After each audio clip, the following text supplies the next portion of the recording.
Hello all, welcome to our classes and I'm Shilpa Nagaraju who will be presenting you the Indian art and culture syllabus prescribed for your UPSC AO examination and APFC examination.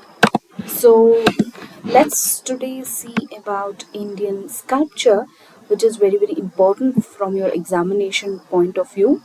So one of the India's earliest art forms is sculpture, along with painting and also like pottery making. The sculpture art form is also one of the earliest one. It dates back to the Indus Valley civilization and was widely practiced there between 3300 to 1300 BCE. So the sculptures continue to play a big role in recording the lives on the Indian subcontinent. So these sculptures are not just a visual art, but they capture the essence of the society, like how the people used to live, what are the practices they used to do, like hunting or pottery or cooking or dance, music, etc. was captured by these sculptures. So they actually recorded the life on the Indian subcontinent at different points of time.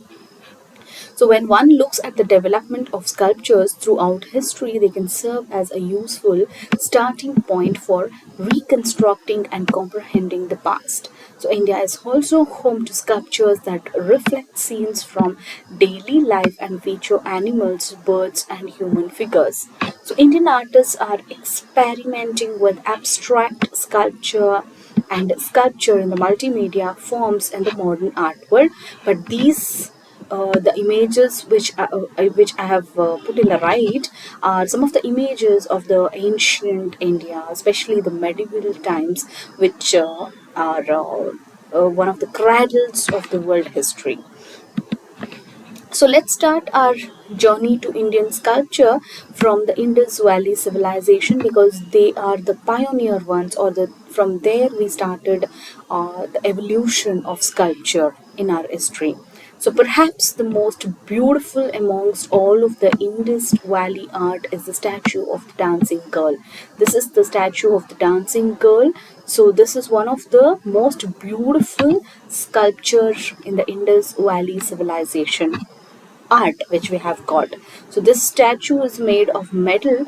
It is made of metal and is probably one of the finest examples of the artistic and technical skills of the Indus Valley craftsmen.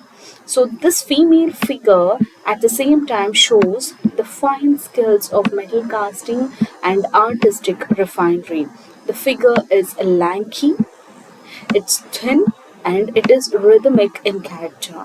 So, first of all, even though she is depicted as being naked, she's holding bangles. So, you can see here, she's holding bangles here in her left hand, and it extends almost to her shoulder, which is highly reminiscent of the tribal people of the contemporary Gujarat and Rajasthan. So if you happen to visit Gujarat and Rajasthan, the tribal people even today they wear bangles on their left hand from which goes up to their shoulders. So we assume that this civilization has continued this form of habit of wearing bangles almost up to their shoulder.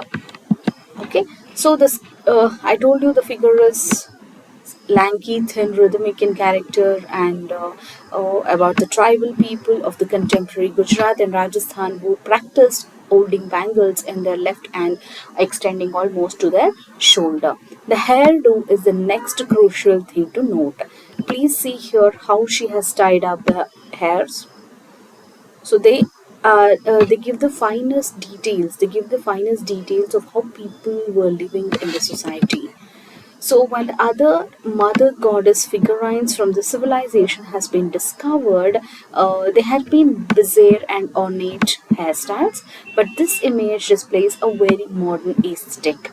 So its peculiar position is another thing to note. See here, what we call the Trivanga is almost depicted here in this sculpture. Okay, So she adopts a resting stance as she stands, placing her left hand on her left leg and her right hand on at her waist. See here, see the picture here. And next, perfect casting was used to make that sculpture. So it demonstrates the skill of the artists of that time in metal casting. So even at the time of Indus Valley civilization, the artists had the skill of metal casting. So this particular sculpture is quite monumental, and it implies that even though it is only a little over 4 inches tall, it appears to us to be much bigger. This is what actually distinguishes it.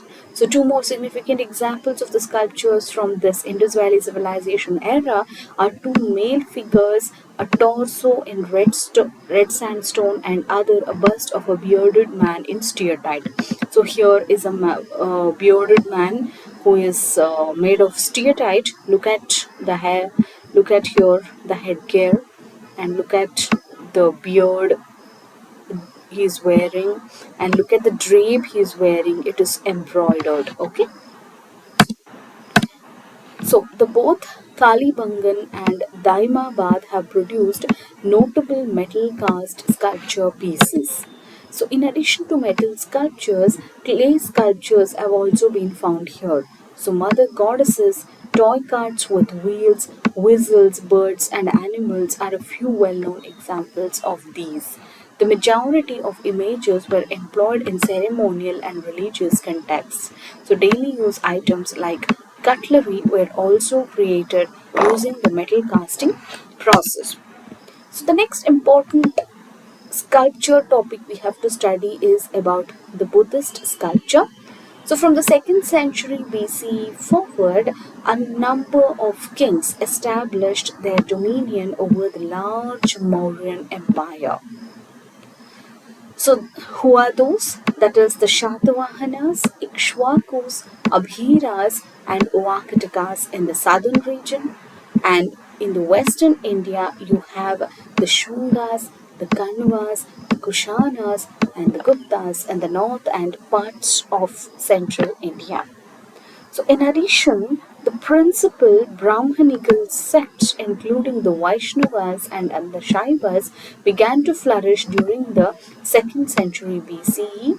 And in addition to Vidisha, Bharat MP, Bodh Gaya, Bihar, Jaggaya Pita of Andhra Pradesh, Mathura, Khandagiri, Udayagiri, Odisha, and others, some of the most notable examples of the best sculpture can be seen there. So under the Buddhist sculpture, let's see the Barhut sculpture. So they are similar to the Mauryan period sculptures of Yaksha and Yakshini, and these sculptures are quite tall. So the tilted perspective creates the illusion of three-dimensionality in relief panels displaying the storytelling. So initially, Bharhut narrative panels are displayed with fewer characters, but as time goes on, the character other than the story's protagonist began to show up in the image area. So see here. So here, this is the Maya's dream where the elephant is entering into the womb of Queen Maya. She is dreaming that this elephant is entering into my womb, and look at here, her dasis are here, and it's like the Jataka story has been depicted here. The sculpture artist makes the best use of the available space. So, in a limited space which has been given here, they have utilized the available space for the best. The yakshas and yakshinis are portrayed as single figures flatly clinging to the breast with their hands folded in the story. So, the arms and body are generally rigid. So, yet over time, this visual aspect changed as representations with detailed carvings, pronounced volume, and extremely realistic depictions of human and animated. So, good examples are the sculptures at Barhut, Bodh Gaya, Sanchi, Stupa 2, and Jaggaya Beta. So at Barhut, the narrative reliefs demonstrate how artists skillfully convey the stories through their pictorial language.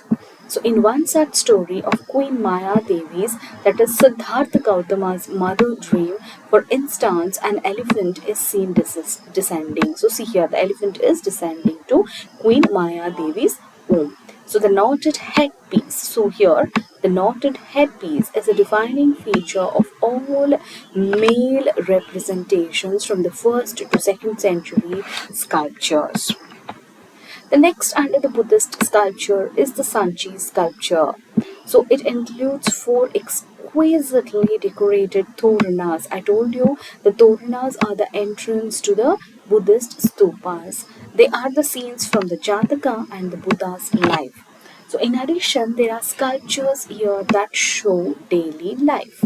So high relief figure compositions occupy the entire area. So see here. So you have the high relief figures who are occupying the entire area.